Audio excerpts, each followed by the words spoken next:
En juillet 2021, j'ai été élue dirigeante d'église. J'ai pensé pouvoir assumer un devoir aussi important à plus de 60 ans, c'est vraiment l'exaltation de Dieu. J'étais déterminée à faire de mon mieux dans ce devoir. Alors, je me suis plongée dans mon travail, participant à des réunions de groupe et résolvant les problèmes de mes frères et sœurs, me tenant occupée chaque jour. Au bout d'un moment, les différents aspects du travail de l'Église ont commencé à montrer quelques signes d'amélioration. Et j'en étais très heureuse. En août de l'année suivante, j'ai été élue prédicatrice et nommée responsable du travail de 2 églises. J'ai pensé, je suis déjà assez occupée avec une église, et maintenant me voilà responsable d'une autre église. Cela ne va-t-il pas me fatiguer encore plus ? Est-ce que mon corps peut supporter de continuer comme ça ? En plus, le travail dans l'autre église n'obtient pas de très bons résultats. Donc, cela va me donner encore plus de sujets d'inquiétude. Après avoir réfléchi, j'ai décidé de ne pas accepter ce nouveau devoir. J'ai pensé, quel prétexte puis-je utiliser pour refuser ? Peut-être puis-je arguer que je suis trop vieille, que je n'ai pas l'énergie ni la force d'être responsable d'une autre église, et que le travail prendra du retard, et leur suggérer de trouver quelqu'un de plus jeune. Mais penser comme cela me rendait un peu mal à l'aise. N'étais-je pas en train de me soustraire à mon devoir ? Avec les mots sur le bout de la langue, j'ai décidé de me taire. J'ai donc accepté le devoir de prédicatrice. Par la suite, chaque heure de chaque jour était remplie d'arrangements, et je devais parfois précipiter les repas et ne pas m'attarder sur des détails. Dans tout ce travail prenant, je ne pouvais m'empêcher de penser « Je suis déjà vieille, est-ce que mon corps peut continuer comme ça ? Et si je m'effondre d'épuisement ?» Les 2 églises ont des dirigeants qui sont très proactifs dans le suivi du travail. Avec leur coopération, je n'aurai pas besoin de suivre les choses de si près. Je devrais me reposer davantage. À mon âge, je devrais prendre le temps de m'occuper de moi. M'inquiéter à ce point tout le temps, n'allait-il pas me faire paraître plus âgée ? Avec tout cela en tête, j'ai poussé un soupir de soulagement, pensant « Si j'avais fait cela plus tôt, je n'aurais pas été si occupée. Peut-être que je ne sais pas comment programmer les choses. Tant que j'arrange les choses correctement, ce devoir ne sera pas aussi pénible que ce que je m'imaginais. » Après cela, j'ai moins suivi le travail d'évangélisation et d'abreuvement. Quand je rentrais chez moi après des réunions, je ne pensais plus trop au travail, croyant que les dirigeants des églises en assuraient le suivi. Je regardais seulement des vidéos de témoignages d'expérience et répondais aux questions des frères et sœurs, ressentant beaucoup moins de pression et pensant à la manière de faire des plats délicieux et nutritifs pour améliorer ma santé. Sans que je m'en aperçoive, un mois s'est écoulé. Je suis allée dans les églises pour m'informer du travail et j'ai constaté qu'aucune des 2 églises n'avait gagné de nouveaux croyants ce mois-là. J'ai été choquée par ces nouvelles, pensant « Que se passe-t-il ? Les dirigeants d'église ont été occupés à coopérer, alors pourquoi le travail d'évangélisation n'a-t-il donné aucun résultat ? Mon travail de dirigeante d'église n'était pas si inefficace auparavant. » Je suis rapidement venue devant Dieu pour prier. « Dieu, nous n'avons obtenu aucun résultat dans le travail d'évangélisation d'aucune des 2 églises ce mois-ci.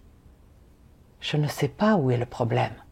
S'il te plaît, aide-moi à trouver la raison à cela. » Après avoir prié, j'ai pris conscience que j'avais récemment vécu pour le bien de ma chair, ne pensant qu'à bien manger, bien boire et me reposer, sans aucun sens du fardeau de mon devoir. Je n'examinais ni ne résolvais les problèmes liés au travail en temps voulu, et j'étais directement responsable du manque de résultats dans le travail. Je suis donc rapidement allé voir les dirigeants des églises pour en résumer les raisons. J'ai constaté que bien qu'ils aient mis en œuvre le travail, ils n'avaient fait que déléguer les tâches, sans faire ni suivi ni supervision, ce qui signifie que le travail n'avait pas été entièrement mis en œuvre. Cela a été particulièrement flagrant dans le travail d'évangélisation, où les frères et sœurs étaient plongés dans les difficultés et les dirigeants des églises les considéraient comme des difficultés réelles et ne savaient pas comment les résoudre. Une fois que j'ai compris la situation, j'ai pris conscience que j'avais délaissé mes devoirs. Alors je me suis ouverte aux dirigeants des églises sur mon état récent et j'ai échangé avec eux sur la manière d'effectuer le suivi du travail, n'osant pas prendre plus de retard. Plus tard, j'ai lu ce passage des paroles de Dieu. Dieu Tout-Puissant dit: les dirigeants et ouvriers devraient activement inspecter le travail de chaque équipe, vérifier la situation des membres de chaque équipe, vérifier s'il y a des incrédules qui sont simplement là pour grossir les rangs, ou des incrédules qui répandent négativité et notions pour perturber le travail de l'Église, et une fois que ces gens ont été découverts, ils devraient être complètement exposés et exclus. Voilà le travail que les dirigeants et les ouvriers devraient faire. Ils ne devraient pas être passifs. Ils ne devraient pas attendre les ordres et les incitations du supérieur pour agir. Pas plus qu'ils ne devraient se contenter de prendre des petites mesures quand tous les frères et sœurs le demandent. Dans leur travail, les dirigeants et les ouvriers doivent faire preuve de considération envers les intentions de Dieu et lui être fidèles. La meilleure façon pour eux de se comporter est de reconnaître et de résoudre les problèmes de manière proactive. Ils ne doivent pas rester passifs, surtout quand ils ont ces paroles et ces échanges sur lesquels fonder leurs agissements. Ils doivent prendre l'initiative de résoudre entièrement les problèmes concrets et les difficultés en échangeant sur la vérité et faire leur travail exactement comme il se doit. Ils doivent suivre les progrès du travail rapidement et de manière proactive. Ils ne peuvent pas toujours attendre les ordres et les incitations du supérieur avant de se résoudre à agir. Si les dirigeants et les ouvriers se montrent toujours négatifs et passifs et qu'ils ne font pas un réel travail, ils sont indignes de servir comme dirigeants et ouvriers et doivent être renvoyés et réaffectés. Il y a maintenant beaucoup de dirigeants et d'ouvriers qui sont très passifs dans leur travail. Ils se contentent toujours de faire un peu de travail lorsque le supérieur transmet des ordres et les incite. Sinon, ils se relâchent et temporisent. Une fois que le supérieur a arrangé le travail, ils sont occupés pendant un certain temps.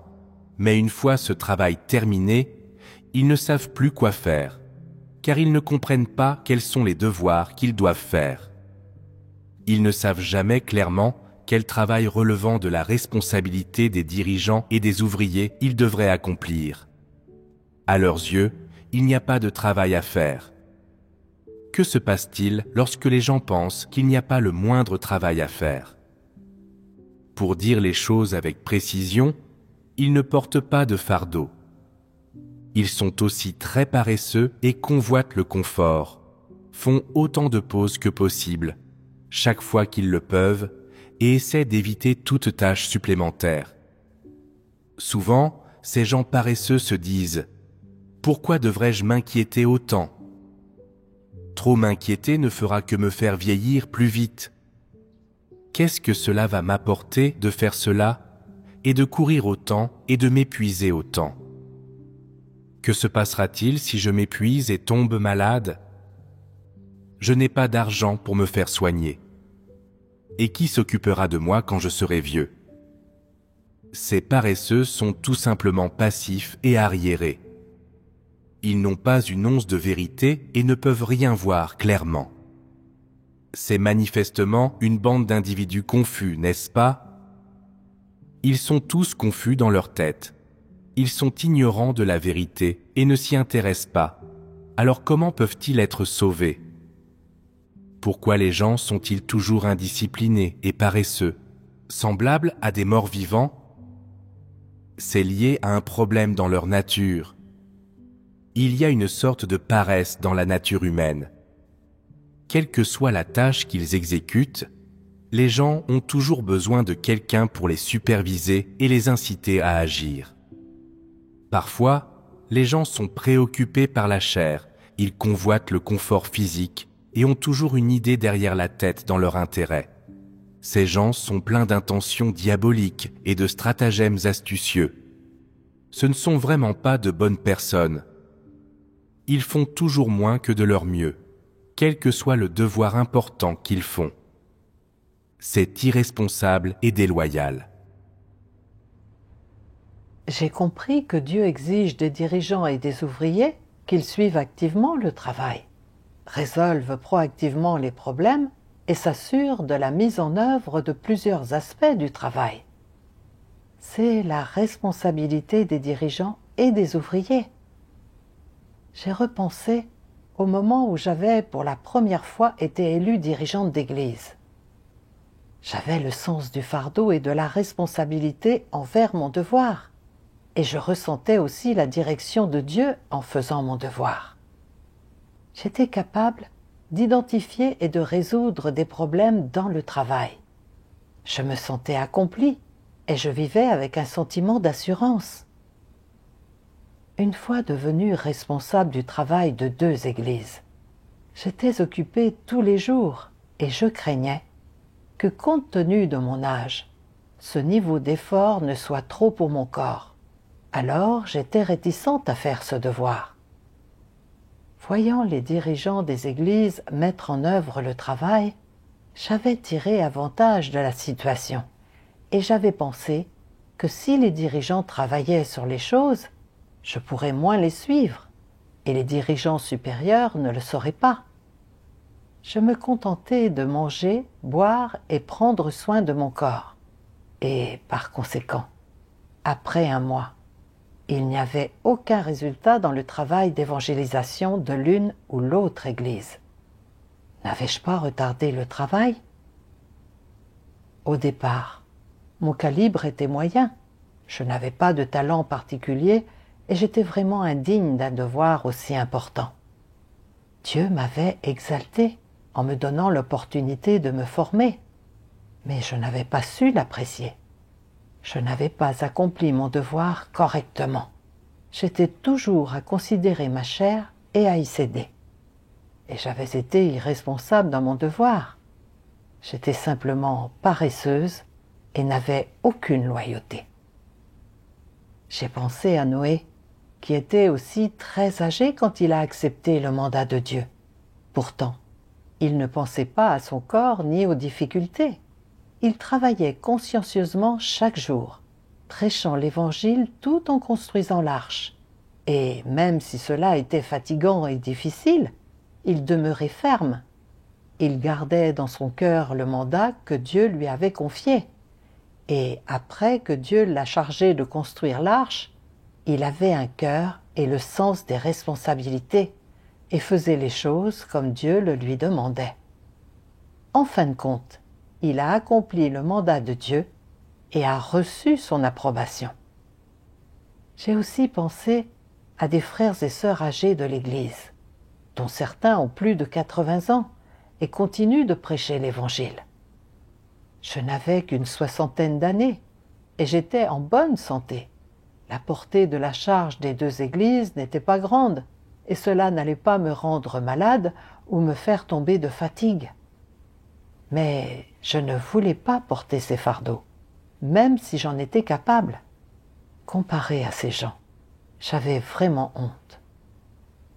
J'ai prié Dieu, disant « Dieu, c'est par ton exaltation et ta grâce que je suis capable de faire ce devoir. Cependant, j'ai été négligente et fuyante, et j'ai nui au travail de l'Église.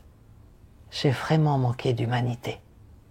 C'est toi qui m'as révélé et sauvé, et je veux me repentir. Si je continue à céder à des conforts physiques, que ton châtiment et ta discipline tombent sur moi. » Ensuite, j'ai cherché les paroles pertinentes de Dieu concernant mon état d'indulgence physique. J'ai lu 2 passages des paroles de Dieu. Dieu Tout-Puissant dit : La chair de l'homme est comme le serpent. Son essence consiste à nuire à la vie des gens. Et quand on lui donne tout ce qu'elle veut, ta vie est perdue. La chair appartient à Satan. Elle est remplie de désirs extravagants. Elle ne pense qu'à elle-même. Elle veut profiter du confort et se délecter de loisirs, se complaire dans la paresse et l'oisiveté. Et l'ayant satisfaite jusqu'à un certain point, tu finiras par être dévoré par elle. Cela veut dire que si tu la satisfais cette fois-ci, la prochaine fois, elle te demandera plus. Elle a toujours des désirs extravagants et de nouvelles exigences. Elle profite du fait que tu lui cèdes tout pour t'amener à la chérir davantage et à vivre son confort. Si tu ne la domines pas, tu finiras par t'autodétruire. Que tu puisses gagner la vie devant Dieu, ce que sera ton issue ultime dépend de la façon dont tu pratiques ta rébellion contre la chair. Dieu t'a sauvé, t'a choisi et prédestiné. Mais si aujourd'hui tu n'es pas disposé à le satisfaire, si tu n'es pas disposé à mettre la vérité en pratique, si tu n'es pas disposé à te rebeller contre ta propre chair avec un cœur sincère qui aime Dieu, à la fin tu te ruineras toi-même et tu endureras une douleur extrême. Ou sans le toucher de l'esprit, Satan t'engloutira progressivement et te laissera sans vie ou sans contact avec l'esprit, jusqu'au jour où tu seras dans l'obscurité complète à l'intérieur. Quand tu vivras dans l'obscurité, tu auras été fait prisonnier par Satan, tu n'auras plus Dieu dans ton cœur, et à ce moment-là, tu nieras l'existence de Dieu et tu le quitteras. Tant que les gens n'ont pas fait l'expérience de l'œuvre de Dieu ni compris la vérité, c'est la nature de Satan en eux qui domine. La philosophie et la logique de Satan sont devenues la vie des gens. Quoi que les gens poursuivent, ils le font pour eux-mêmes. Et donc, ils ne vivent que pour eux-mêmes. Chacun pour soi, Dieu pour tous, voilà la philosophie de vie de l'homme, et cela représente aussi la nature humaine. Ces paroles sont déjà devenues la nature de l'humanité corrompue, et elles font le véritable portrait de la nature satanique de l'humanité corrompue. Cette nature satanique est déjà devenue la base de l'existence de l'humanité corrompue. Depuis plusieurs milliers d'années, l'humanité corrompue vit de ce venin de Satan jusqu'à aujourd'hui. À travers l'exposition des paroles de Dieu, j'ai été amené à comprendre le mal et les conséquences de céder à la chair. Plus on cède et on chérit la chair, plus ses désirs deviennent grands, ce qui finit par conduire à notre propre ruine. Je vivais conformément à ces philosophies sataniques. Chacun pour soi, Dieu pour tous. La vie est courte, profites-en tant que tu peux. Et la vie ne consiste qu'à bien manger et à s'habiller élégamment. Elle déformait mes pensées et mes points de vue, me conduisant à penser que la vie ne devait pas être trop fatigante, que le confort charnel et l'indulgence physique étaient un vrai bonheur et les bases d'une bonne vie. Je ne pensais qu'à ma chair quand j'en avais l'occasion. C'était ainsi que je vivais avant de croire en Dieu, pensant que rester assis dans son lit à manger des fruits et des snacks en regardant la télé était la quintessence d'une vie agréable. Alors j'évitais le travail autant que possible et me reposais dès que j'en avais le temps. Parfois, je voyais des gens âgés assis sous les arbres, se relaxant en s'éventant, et je m'en sentais très envieuse, espérant pouvoir vivre comme ça un jour.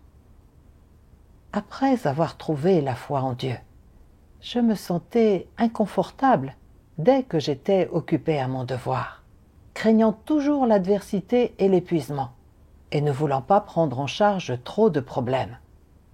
J'étais négligente envers mon devoir et n'avais aucun sens des responsabilités. J'étais vraiment égoïste, méprisable, manquant d'humanité et indigne de vivre devant Dieu. Pendant cette période, j'avais bien mangé et bien bu, et j'avais pris soin de mon corps.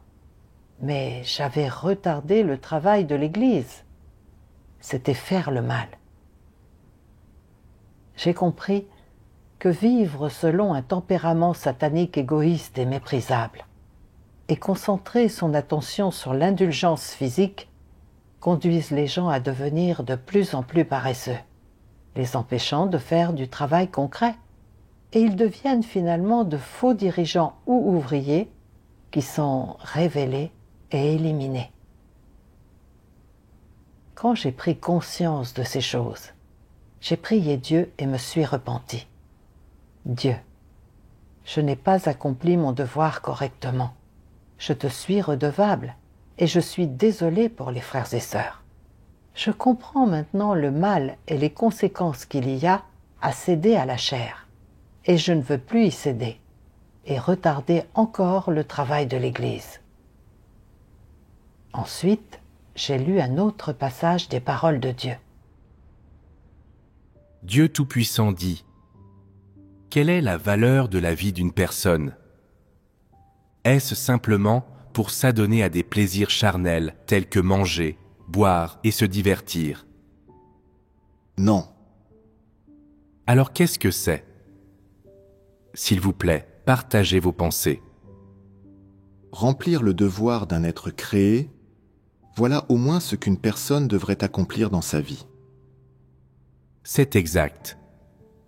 Dites-moi, si les actions et les pensées quotidiennes d'une personne tout au long de sa vie sont uniquement axées sur la prévention de la maladie et de la mort, sur le maintien de son corps en bonne santé et exempt de maladie, et sur la recherche de la longévité, est-ce la valeur que devrait avoir la vie d'une personne ? Ce n'est pas la valeur que devrait avoir la vie d'une personne. Alors, quelle est la valeur que devrait avoir la vie d'une personne ? Quelqu'un vient de parler de remplir le devoir d'un être créé, ce qui est un aspect spécifique. Y a-t-il autre chose ? Dites-moi quelles aspirations vous avez habituellement, en priant ou en prenant vos résolutions. Nous soumettre aux arrangements et aux orchestrations de Dieu pour nous. Bien jouer le rôle que Dieu nous a assigné et remplir notre mission et assumer nos responsabilités. Autre chose ? D'une part, il s'agit d'accomplir le devoir d'un être créé.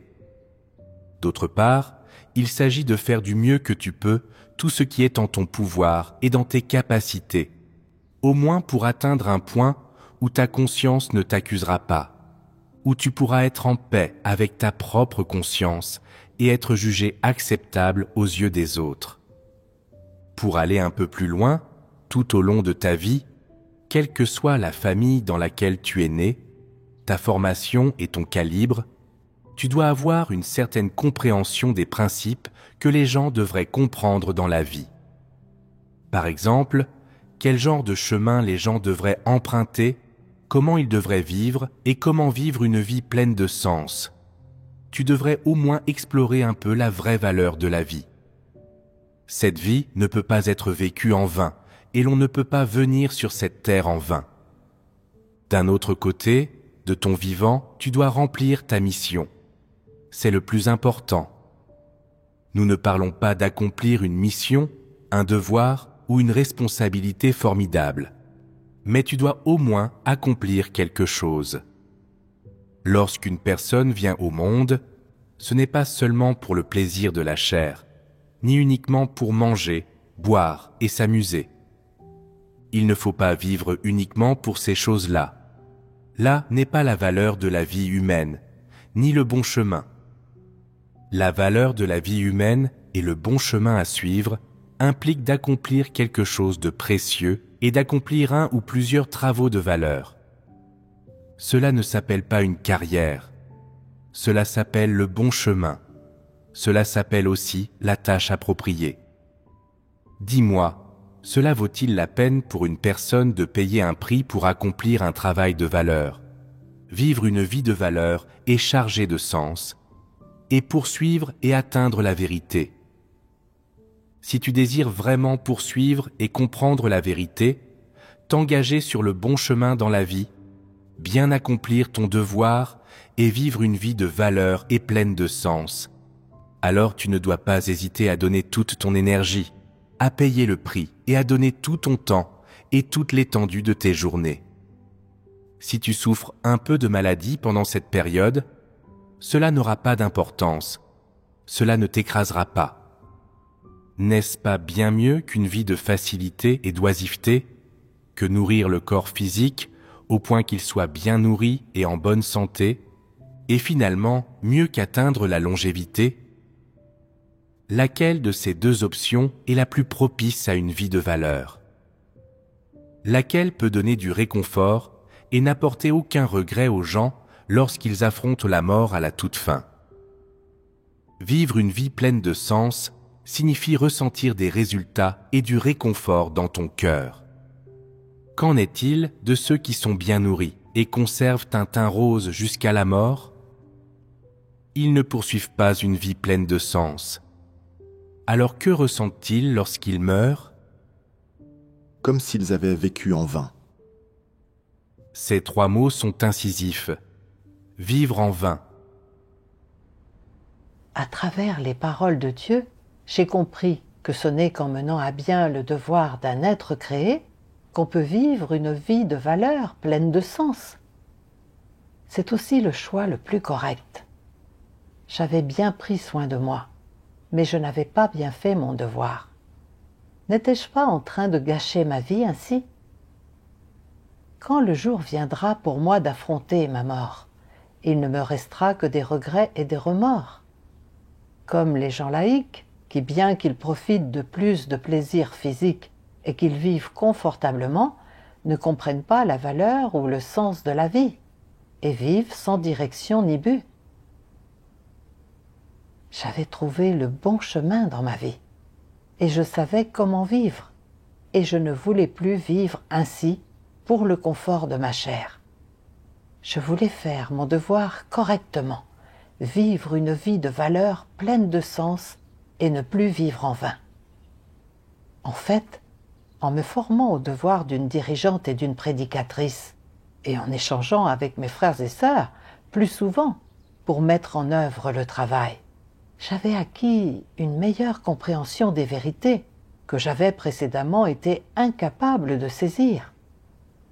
Bien qu'il y ait eu de l'épuisement physique et de l'adversité, je n'ai pas vraiment eu l'impression de souffrir, et être capable de tout donner dans mon devoir me faisait me sentir ancré et comblé.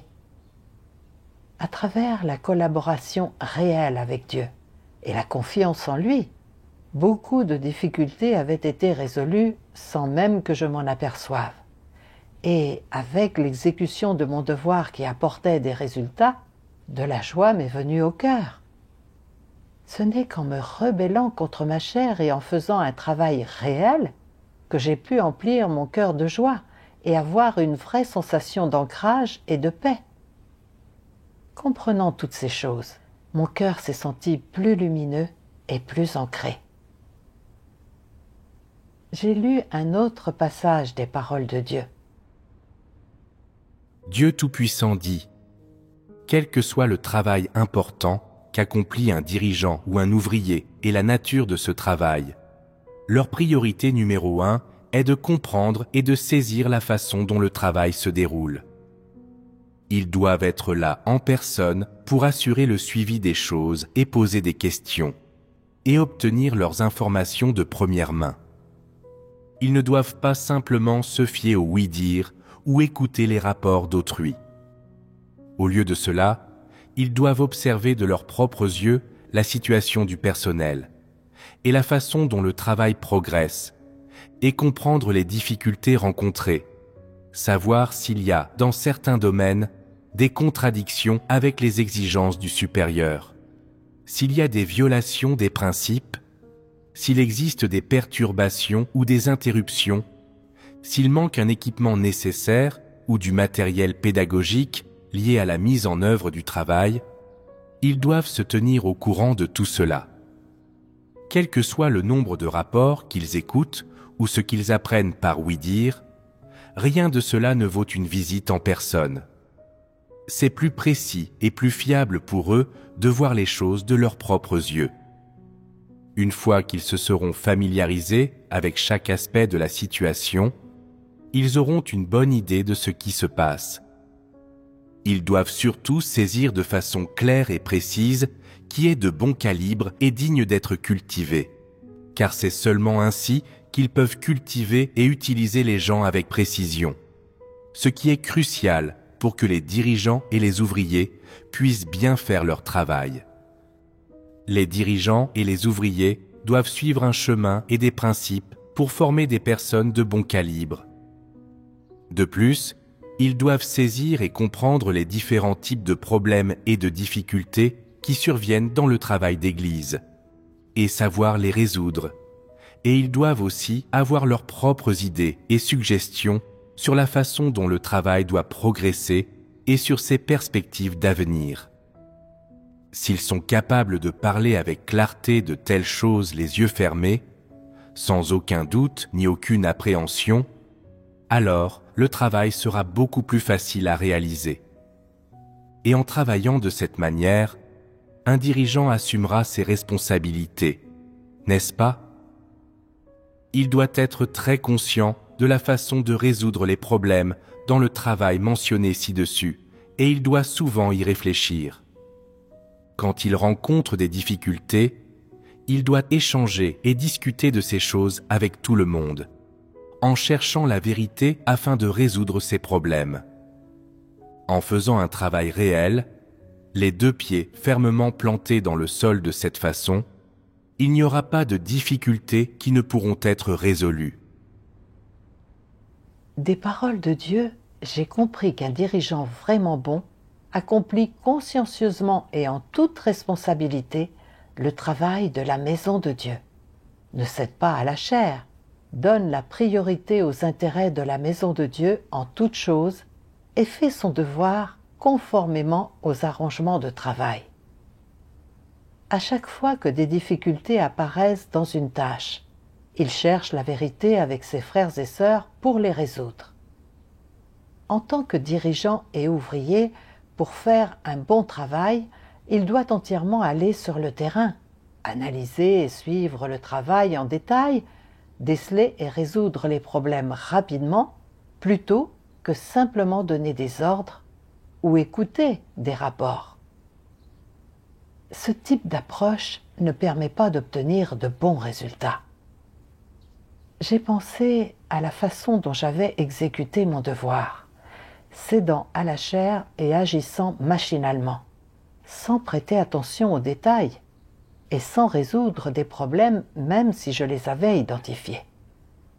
Je n'avais pas assumé les responsabilités d'un dirigeant et d'un ouvrier, et j'avais été simplement une fausse dirigeante qui profitait des avantages du statut, me faisant abhorrer par Dieu. Ensuite, j'ai commencé à passer du temps sur le terrain, m'informant des problèmes et les résolvant, analysant en détail les difficultés des destinataires potentiels de l'Évangile et échangeant à propos des solutions.